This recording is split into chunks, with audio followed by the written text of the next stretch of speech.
Good morning, y'all, or whatever time it is for you. This video is to assist you in completing the week 4 application assignment.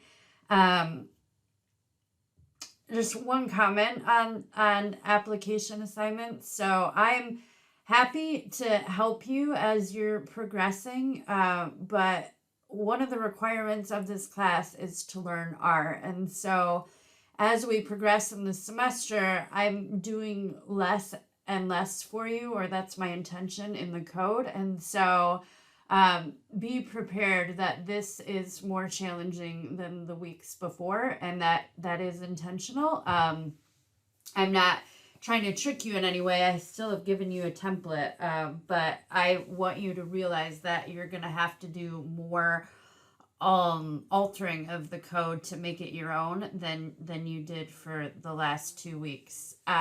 So here are the directions. Essentially, I want you to use the state that you've identified that you're working with this semester. I want you to read in a CSV file. I already have it loaded into your project. You just have to read it into the data.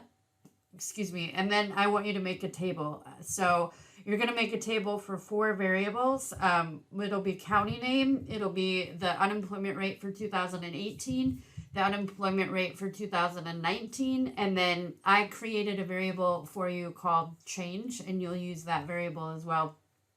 So with the code, I want you to make changes line by line, and I've tried to give you some notes on how to do that and what to do where. And then when you're done and you've made a nice table that includes some of the formatting options that I showed you. So with that, I expect you to have at least 4 formatting items in there. That can be that you format the font, you can have a color bar, you can have color tiles, you can call for one of the formatters that I have, you can do things with the alignment, but I expect you to make a table with those 4 variables, and I want you to have 4 formatting options. So in the code that we have, this is your template. And remember, I always recommend that you open a new Markdown document and copy this template into that, so that if you make a mistake, you can go back to the template and you have code that isn't touched. So the very first thing is to change your name, title, and date, and then run these libraries. And then you need to change the name of this data. So you can call it what you want. You could call it, for example, if I was doing Michigan, I might call it Michigan. Call for the data file. That's this file over here. So you'll use this file name and call for it in this chunk of code. And then because I'm telling you to use the unemployment rate for 2018 and 2019, it may benefit you to run this names code. If you want to run that, remember, take the hashtag off, that takes the comma out, and then you can find the variable name and just use that directly. Then you'll want to pare the data down to just your state. Remember, that just means that you would change this to whatever code it is for your particular state. And then when you do that, you'll notice that in the area names that they have, it will include your whole state, which could be interesting, or maybe you don't want it. So this code here is if you want to remove the state and only look at the counties, or you could have it for the entire state. That actually I think would be interesting, which is why I have that all commented out, because if I were you, I would leave the state. Then there is code down here that you can choose to use or not use. So I showed you in the notes this week how to do sorting. That's this first chunk of code if you want to sort it. Maybe you don't want to. Maybe you just want to have it for each county. Then I also have code here if you want to pare it down. Some of you may have a lot of counties, but that could be interesting information. So maybe you don't want to pare it down. I usually use that if I'm sorting it, because then I can say this is the top 10 or top 20, but that is up to you to use or not use. I would recommend that you use this. So again, you need to change the data to be whatever you called it up here. And then down here, you do need to run. And so I'm being really nice to you in this video. I'm telling you what the the variable name is. So here you would just change your data name. And then it will create a new variable called change. And then again, down here, you want to pare it down to just the four variables that I tell you. And so you'll need to do the variable name for the county, the variable name for 2018, which I actually give you up here. So you'd be moving that, and then same for 2019. Here you don't have to use what the data is because that is being piped out. So here I'm calling for this from that particular data set.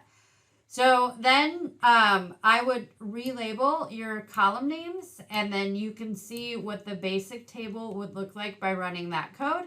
And then I adjusted these formatters to be appropriate based on that change variable. So I'm comparing to 0. So obviously, if it's higher than 0, I would put that in red because that means the employment rate went up, which is a bad thing, and red is bad, green is good. But you can adjust that. However, this would be appropriate based on the type of data we have.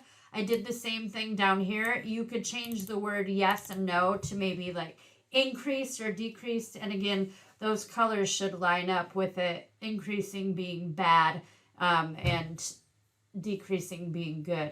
So same is true down here. I have, the zeros, but ultimately you can call for any one of those that you want. And then I have just one table and the start of that coding down here. This would be your label 1 essentially. And that, because that would be your county name, and it's going to depend on what you have. So 4 variables, I've chosen them for you, and I've given you some tips, I guess, in here. And then 4 formatting options. So here I don't have these